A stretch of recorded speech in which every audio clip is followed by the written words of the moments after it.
Hello everyone, I'm Finance Mathematics, and today I'm going to be talking about the new viral cryptocurrency Hoge and the recent outpouring of Hoge-like tokens that we've seen over the past few weeks.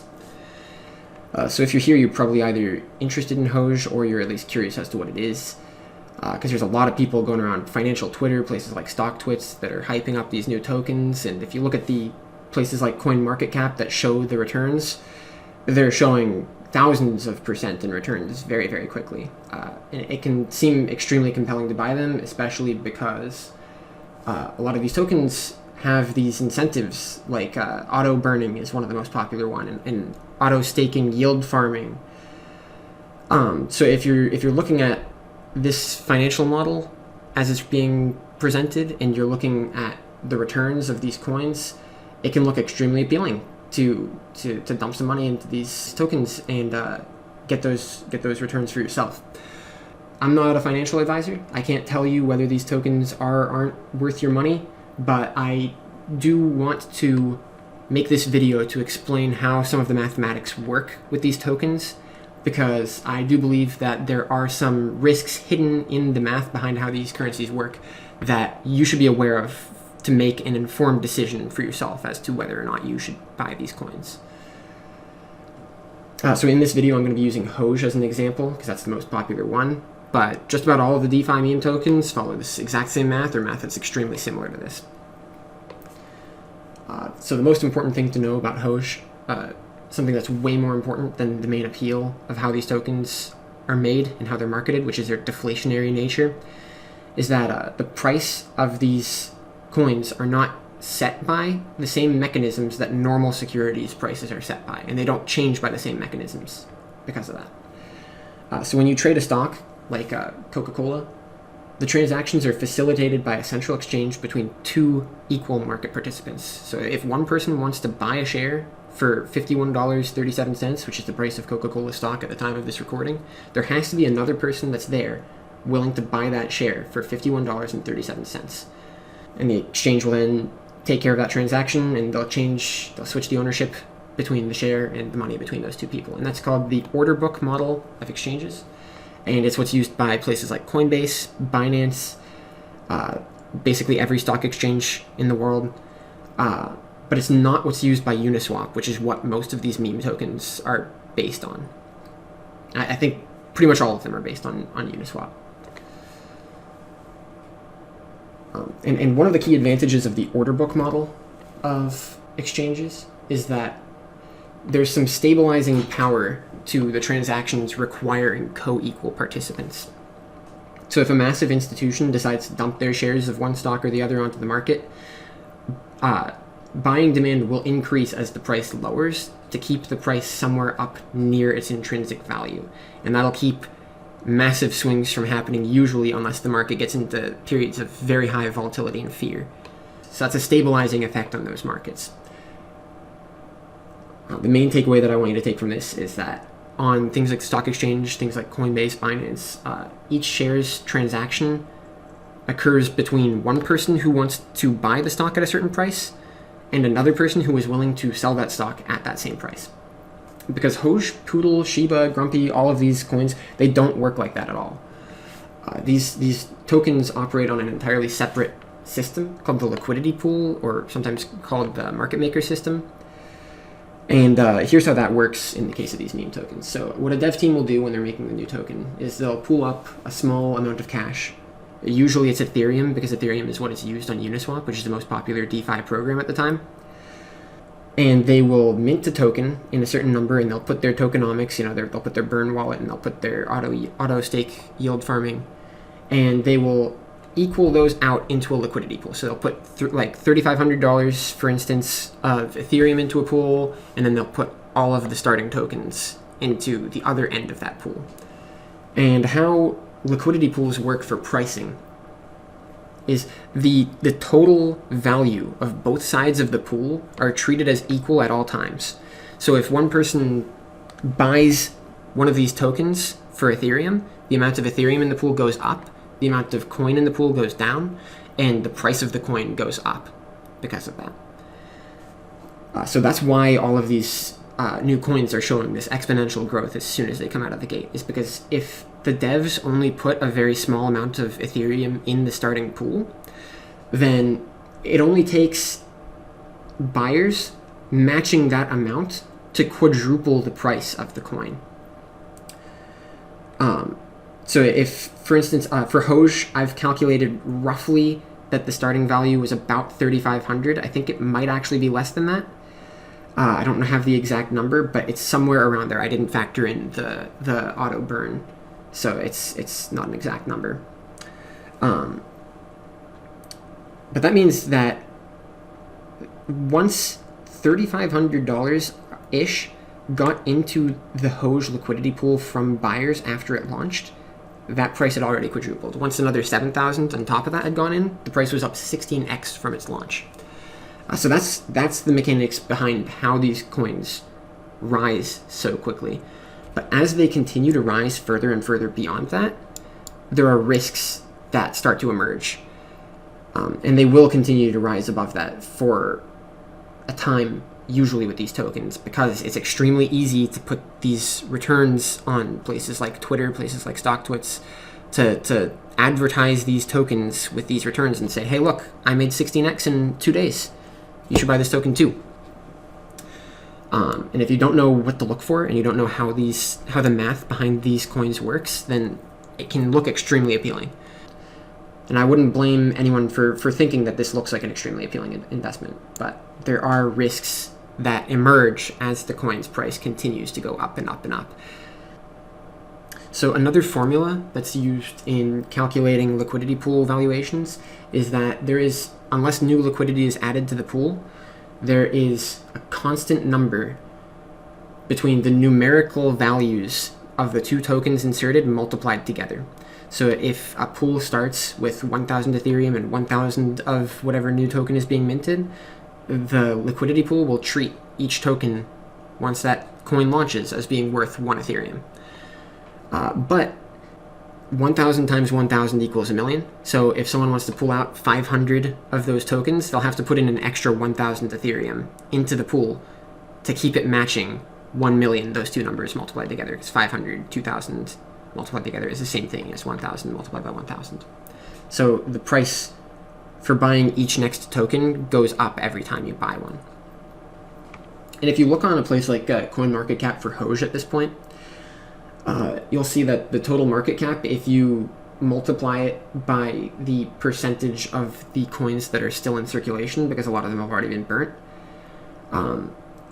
and actually, for most of these coins, they start with a burn wallet of half of the coins. So it's not that half of the coins have already been burnt. Half of the coins started burnt because that's how they burn the tokens, is by having that burn wallet already set up. But if you look at the market cap and you do the math on it, you'll see that the market cap for Hoge, at least at the time of this recording, it's about $160 million, which is very, very misleading because of the fact that this is a liquidity pool market. This is not a order book exchange. For every dollar that goes into Hoge or any of these meme tokens, less than $1 will come out. So some people are guaranteed to lose money unless more and more and more money goes into it, which obviously in the long run just isn't going to happen. Because all of the money that can actually be retrieved from these coins comes from the liquidity pool. And the liquidity pool is entirely funded except for that tiny little starting amount, which can't actually be retrieved by the buyers of the coins. And right now the liquidity pool for Hoge, even though the market cap is set at $160 million, the liquidity pool for Hoge is less than $1.5 million. So the amount of money that is able to be pulled out of this coin by cashing in is 1% of the total market cap of the coin, which obviously is an inherent risk that you're going to need to consider if you're going to plan on buying this coin or any of the coins like it. And because the market cap increases exponentially, because not only is the liquidity pool's Ethereum going up, but the liquidity pool's token is going down, the liquidity actually drops exponentially as the market cap of the coin increases, which is the opposite of how an order book exchange works.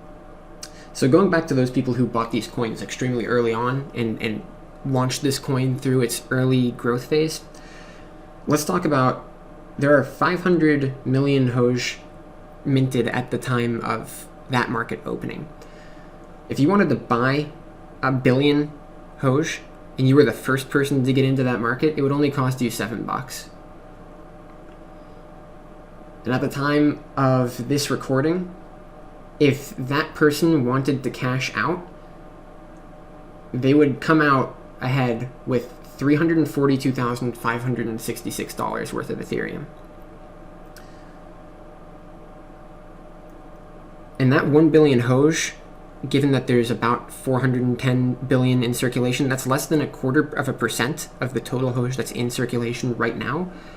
But because the liquidity pool is going to be so massively drained of Ethereum and so massively pumped of Hoge, the price of Hoge, which is currently sitting at 0.42 cents, or 0.042 cents, I'm sorry, would actually jump down to just over 0.026 cents immediately, from less than 0.25% of the Hoge re-entering the liquidity pool. So it's an exponential decrease when the initial buyers decide to cash in addition to it being an exponential increase when they first buy in. So the odds are immensely stacked in the favor of people who buy early and against people who buy late.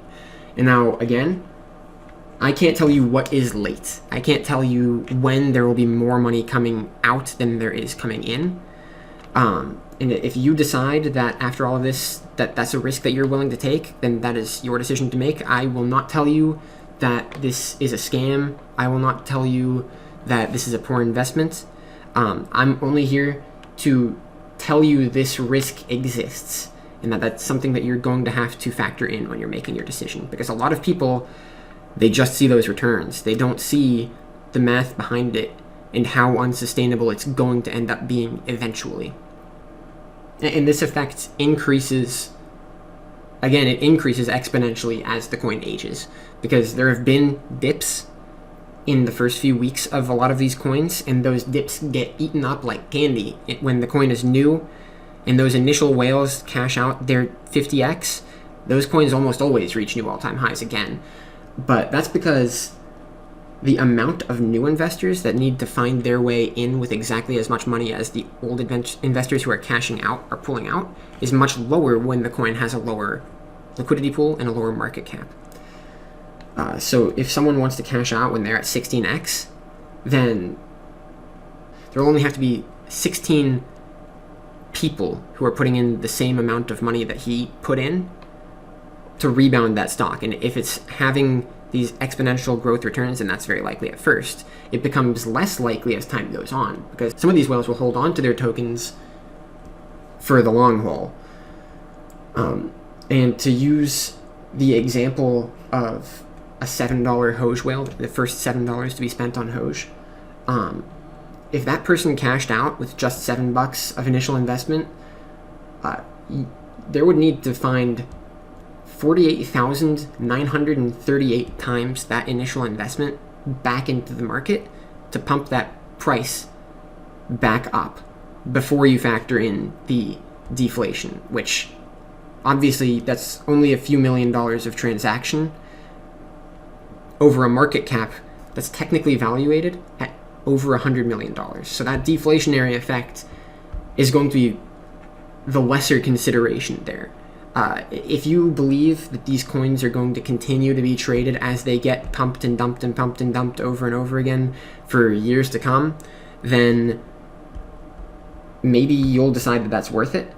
But I would warn you that the effect, because all of the money that can be pulled out is coming from the liquidity pool and not from the market cap, the effect of the deflation is much lower than you might think. And you can be waiting for hundreds of times over the market cap to be traded in volume over however long that takes before you see an ROI if you get in at the wrong time.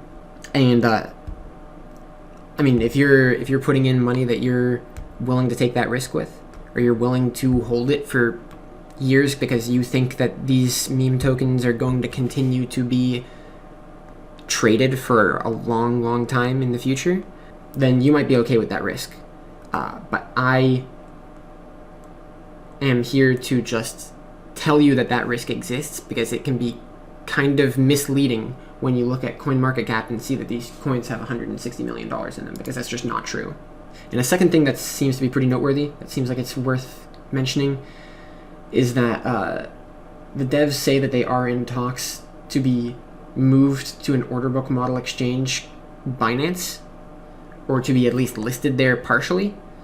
And you might think that moving it to an order book model will stabilize the price, but again, the actual demand for Hoge is the amount that has been placed into the liquidity pool, which is, again, 1/100th of the current market cap of it, which would mean that the coin would instantly decrease by 99% in value.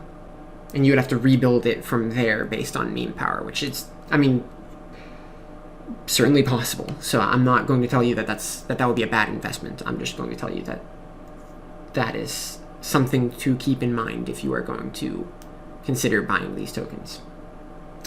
So I hope you enjoyed this video, and if you did, leave a like, subscribe, and let me know in the comments if there is another part of the financial system that you would like explained in more detail. This is my first video, but I've been trading different types of securities, stocks, options, cryptocurrencies for over 4 years now. I'm by no means a complete expert in all of these topics, but if you're new to the field and you want an explanation on how these different types of securities work mathematically, I would love to continue this channel and hopefully provide some more content that you'll find useful. I apologize for the lack of editing in this video, but I do hope that you got something of value from this. Thank you.